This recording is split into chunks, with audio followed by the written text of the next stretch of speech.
Hello everyone, it's Seth, probably better known as Saffron Olive, and it is Streets of New Capenna Commander Preview Day.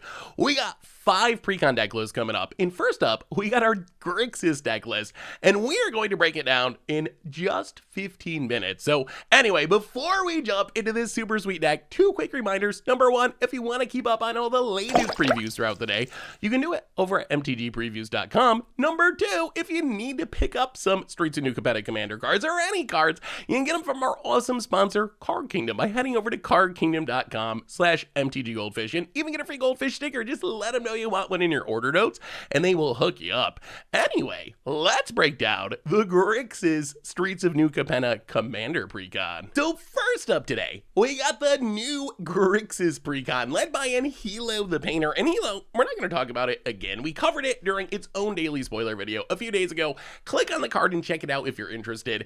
But it's essentially a Grixis spell-slinging, spell-copying deck, and a lot of the cards in the deck are going to support that theme. So anyway, we got 2 backup commanders in the deck. First up, Siric's Carrier of the Flame, a new Phoenix commander. The interesting part about this card is it's Rakdos. Players have wanted a Phoenix commander, a legendary Phoenix, for a long time. We've never had one before. We finally get one, but it's black-red rather than mono-red, which is weird because every other Phoenix in Magic's history has been mono-red. The interesting part about going into black, though, is it opens up some support cards. There's not that many Phoenixes in Magic, so going into black, sure, it doesn't give you more Phoenixes, but it does give you a bunch of sweet graveyard synergies in Tombs and Buried Alives and Mass Reanimation like Living Death. So if you're someone who's a fan of the Phoenix tribe, well, now you finally got a commander to lead your deck. We also got another Grixis commander in Pyrenees the Subtle Blush, which essentially gives you and all your permanents Ward 4, and then when you copy a spell, you can choose up to 1 target opponent to also copy that spell, and they get to choose new targets for it. I really like this card. It gives you a bit of protection in Grixis, making it a little bit punishing for your opponent to target your stuff, and then it works well with the spell copying theme. I think the intention is for this to work with Casualty, so it works really well with Anhelo or just natural casualty cards. Let's say your light 'em up isn't going to deal enough damage to kill something. Well, you can have your opponent copy it when you copy it with Casualty, and they can deal a little bit of extra damage to something to maybe take down a bigger creature or whatever. So there's some sweet little synergies there, but it also works with any spell copying stuff. Jin-Gitaxias, Lithiform Engine, Carrick, any of that stuff's going to work with it. And the thing I really like about this card is even though it kind of reads like a group hug card, really it's not, because you get to control if your opponent gets a copy of it. So if it's beneficial to you when you copy a spell, you can have an opponent also get a copy. So do the politics thing and try to parlay that to your advantage. On the other hand, if it's not beneficial for you to have your opponent copy the spell that you're copying, well then you don't have to activate your commander. So it's not really a group hug card. I actually think it's a really neat commander. As we talked about before, it seems specifically good with Casualty stuff, and thanks to the Commander Precon, we got a bunch of new Casualty cards, starting with Audacious Swap, which is essentially a weird Casualty take on Chaos Warp, 4-mana instant. The owner of target non-enchantment permanent shuffles it into their library, and then exiles the top card of their library. If it's a land, put it on the battlefield. Otherwise, they may play that spell without paying its mana cost. I actually think this card is kind of a bad Chaos Warp. The big upside of Chaos Warp is you can get rid of stuff that you normally can't get rid of. For red, that's mostly enchantments. So Audacious Swap doesn't do the one really important thing that Chaos Warp does for a red deck. The other thing is there's no whiffing with Audacious Swap. Like, your opponent's gonna get to play the spell. Chaos Warp whiffs sometimes. So sometimes you use it on your opponent's thing and they reveal a spell, and Chaos Warp does really nothing, and it's just a removal spell for 3 mana. Audacious Swap never gonna whiff, because your opponent can actually just play the spell without paying its mana cost, which I think means it's pretty bad to use on your opponent's stuff, although it is kind of cute to use on your own stuff. Maybe you can sort of like polymorph into something big if you get lucky. I think I would only play this in some sort of dedicated spell copying deck, though. If your deck really cares about copying spells and Helos or Vrans or Zaphis or Calamaxes, and you got support for spell copying, then this is kind of interesting, but I think that using it as a removal spell has got to be an option of last resort, because it's way riskier than Chaos Warp, and you don't get the upside of getting rid of enchantments. We also got Flawless Forgery, which is basically Memory Plunder or a Diluvian Primordial trigger for 1 graveyard. 5 mana, you exile instant sorcery from an opponent's graveyard, you can copy it and play it without paying its mana cost. Casualty of 3, so this is another card that if you're a dedicated spell copying deck, probably worth considering. Otherwise, I don't know, I would probably just play the Primordial or Memory Plunder or something like that. Our last casualty card is Xander's Pact, which is essentially a Tally's attack trigger mixed with Carrick's casting spells for life. You exile the top card of each opponent's library, and you can cast them for life rather than for their mana value. I don't think this card's actually very good. 6 mana, even with Casualty 2, is a lot, and the whiff potential is high. It's pretty easy to control the top of your deck, but this only hits your opponent's deck, which means I guess you can try to like Nevermaker or Vanishment or Totally Lost something to the top of your opponent's deck, but if you're just doing this in the blind, there's a risk that you're spending 6 mana and just gonna hit like 3 lands or something. That's actually not that unlikely of an outcome, so unless you have some way to manipulate this, it just seems too risky to really be good. We also got Determined Iteration, which is essentially the red version of Growing Ranks. You get to populate on your upkeep, the token gains haste, then you gotta sacrifice it on your end step. The upside is it's only 2 mana and the token gets haste. Downside is you don't get to keep it around forever. I think if you're playing some sort of big token deck, Gyrid, Verticlad, this is a really interesting option. It loses some value if you're a go wide style token deck. If you're just copying a 1/1 or something, that's not all that exciting, especially good with Verticlad being able to turn other things into tokens, because then you can be getting copies of real creatures. So if you're in that go big style token deck, really interesting new addition to your deck. We also got Cryptic Pursuit, probably the best, one of the best cards from this entire precon. 4 mana is an enchantment. When you cast an instant or sorcery spell from your hand, manifest the top card of your library, and then whenever a face down creature you control dies, exile it. If it's an instant or sorcery, you can cast that card until the end of your next turn. So this is essentially Ugin the Ineffable's ability, where you can manifest or pseudo manifest cards from your library, but then when they die, you get to actually play them. Ugin puts them to your hand. Cryptic Pursuit, they get exiled, you can play them until your next turn, only for instant or sorceries though. It's also kind of like a weird Talrand, because whenever you cast an instant or sorcery from your hand, you're getting this 2/2 creature, so you can see the comparison to that, or like Metallurgic Summonings, and I think this card's just really powerful. If you're any sort of Spellslinger deck, this is going to give you a way to build a board. It's also going to generate card advantage, and it's going to do what your deck wants to do anyway, because you're getting more spells that you can cast to keep the snowball going.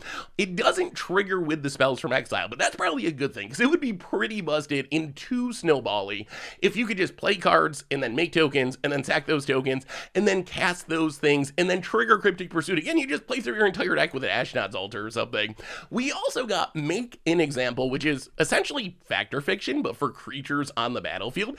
Every opponent puts their creatures into 2 piles, and then you get to choose which pile they sacrifice, which pile they keep, which is nice. That means you're always going to be able to get rid of your opponent's best stuff if you want to, and you might get some extra value out of it, getting rid of 2 or 3 or 4 things. On the other hand, it's not a hard wrath. It's not getting rid of the entire board. Would it be better just to Damnation? Probably, but if you're a sacrifice deck and you really care about your opponent sacking things, like let's say you're playing Turgid, then this might just be way better than playing a Damnation or something, because you're going to get to steal those cards with your commander. We also got Dogged Detective, which I really don't know where this card's supposed to go. 2 mana, 2/1, enters the battlefield, surveil 2, and then whenever an opponent draws their second card each turn, you may return it from your graveyard to your hand. So Dogged Detective, I feel like Wizards maybe wanted to make some sort of Blood Artist effect for Eternal formats, but because it goes back to your hand rather than going back to the battlefield, I don't think that's actually going to work. I don't think this can see Legacy play or anything like that. As far as Commander play, this card is just so strange to me, because it doesn't work with cast second spell cards. If you look at the legends that care about casting 2 spells, it's like Gavies and Mingaras and Karooms, not stuff that works with Dogged Detective's mono black coloring. I guess you could play it in Lazav. That's the one deck where it's kind of interesting. Lazav wants you to surveil things into your graveyard. It surveils, so when you get back your Dogged Detective. But even there, it's just a recursive 2/1. So I don't know, maybe there's some combo I'm missing here. If there is, definitely let me know in the comments. But as it is, I don't really know where I would want to play Dogged Detective. We also got Body Count. 3 mana, draw a card for each creature that died under your control this turn. Instant speed, spectacle it for 1. It's essentially Liliana Standard Bearer, except you trade in the 3/1 body for the ability to maybe spectacle it for 1 mana. So is this card good? I don't know. You played it in a sacrifice deck, that's where Liliana Standard Bearer shows up. If you're playing like Endrick Shar, God Eternal Bantu, Massacre Girl, then this is probably a fine addition, although it is worth mentioning that Liliana Standard Bearer, not really a staple even in these sacrifice decks. It does show up on occasion, but it's not like it's busted anywhere. So if you're looking for a source of card advantage in your sacrifice deck, probably worth considering, although I don't think it's like super duper good. We also got Sinister Concierge, this weird creature-y removal spell, 2 mana 2/1, then when it dies, you exile it with 3-time counters, and if you do, you exile another creature with 3-time counters. They each gain suspend, so essentially like suspend mixed with reality strobe, this weird, repeatable, temporary removal. Is this going to be good? I don't know. If you're built around it and you have ways to keep your opponent from getting the creatures back with suspend, like Teferi Time Raveler, let's say, or other timing restrictions, then it could be worth considering. Otherwise, I think I'd rather just Pongify or something like that and deal with the creature forever.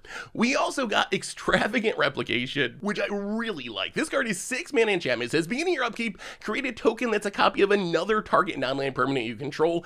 This is like a massively upgraded Followed Footsteps, or the backside of Mirror Hall Mimic. Essentially, you just play this, and you can copy any of your non-land permanents every single turn. You don't gotta put it on a creature where you're restricted to only copying that creature. If that creature dies, you're gonna lose it. So if you're playing some sort of copy style deck, clone style deck, this is just a really cool addition. Plus, this is a way that you can turn non-token creatures into big token creatures. So if you're playing Verticlad, or you want to use that new red Populate enchantment we were talking about a little while ago, then I think that Extravagant Replication goes up even further in value. But I might just jam this in decks for value. Seems sweet just copying Muldrifters and stuff like that. We also got Smuggler's Buggy, a new hideaway vehicle, 4 mana hideaway 4. When it deals combat damage to a player, you can cast the hideaway card, and then you bounce Smuggler's Buggy back to your hand. So upside is it's repeatable. The downside is you do have to get in combat damage with your 4 mana 5/5 no evasion vehicle.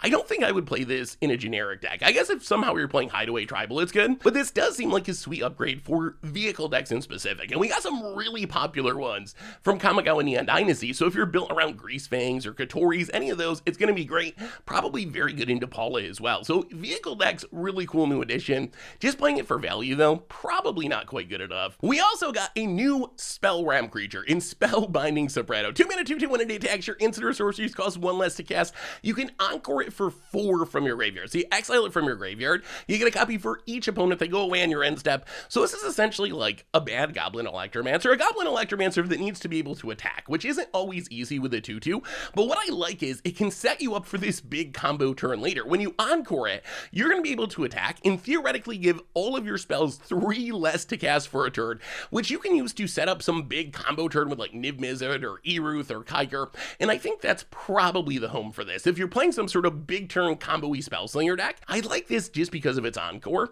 although it is worth mentioning, if you're not encoring it, it's basically just worse than stuff like Brawl or Goblin Electromancer. We also got Waste Management, 3 mana instant, exile 2 cards from a graveyard. If it was kicked, you exile all the cards. The kicker is 7 total mana, and then you make a 2/2 black rogue creature token for each creature card exiled this way. So if you kick this, it's basically instant speed Ghastly Conscription, with the downside that you don't actually manifest the cards. You're getting 2/2 rogues rather than manifest stuff that you could theoretically flip up. The upside is you can use it in the early game as like a graveyard hate spell. Your opponent goes to reanimate something, you can just cast this for 3 mana, exile the reanimation target. I guess maybe if you're playing some sort of rogue tribal deck, I would consider this because it's making creatures that are on tribe for your deck. Otherwise, I don't know if it does quite enough. We also got the return of the Confluences with Maestro's Confluence. So 6 mana sorcery, choose 3. You may choose the same mode more than once. Return target monocolored instant or sorcery card from your graveyard to your hand. Target creature gets -3/-3 until end of turn, or goad each creature target player controls. So Maestro's Confluence is a continuation of an old cycle of Confluences. The last cycle was monocolored, and we saw some really good ones. Mystic Confluence has seen play in various formats. Fiery Confluence was a legacy staple for a while. Wretched Confluence, I've played in Commander a little bit. Maestro's Confluence, it is 3 colors, and it is 6 mana, but it can be pretty powerful. Like, if you are getting back an instant or sorcery, it's kind of like 3 Flood of Recollections. Last Grasp compares to the removal spell. If you choose each opponent with the goad mode, you essentially get a Disrupting Decorum. But when you read all this together, it's not really efficient at any point on the curve. So this is one of those cards that you're basically playing because of flexibility, because you're gonna maybe goad the person with the most creatures, get back a spell that you really need, get back a Wrath or something, maybe kill something that's annoying you. So I think you're playing it for flexibility rather than it's just raw power. The weird part about the card is it doesn't really work with any of the popular goad commanders. So I think you're just playing that goad mode kind of for value. So I think this is really a spell slinger card, where probably its most powerful use is going to be getting back 3 spells from your graveyard that then you can use to re-trigger all of your stuff on the battlefield, and then maybe you can use it like a weird fog with the goad mode, or maybe you kill something with the -3/-3 mode. So I think that's how you evaluate it, but I definitely keep it in mind for Grixis spell slinger decks at a minimum, but I don't think this one actually matches up to the old cycle in terms of power. Anyway, that brings us to the end of our Grixis precon, Maestros Mastery. So let me know what you think. Which of these cards are hyped for? I know this was a pretty quick review, so if you got some ideas of what decks they could go in, what you want to do with these cards, let me know in the comments. Thanks for watching, everyone. I hope you enjoyed it, and I'll be back soon with more Commander precons. We still got 4 more to go, so until then, have a great one, and I will talk to you soon. Thanks for watching the video. If you enjoyed it, help us out by clicking that like button down below. And to keep up on all the latest and greatest, click that subscribe button. And don't forget to hit that bell icon to get alerts whenever we have new videos. And if you want to, check out some of our other sweet videos here and here.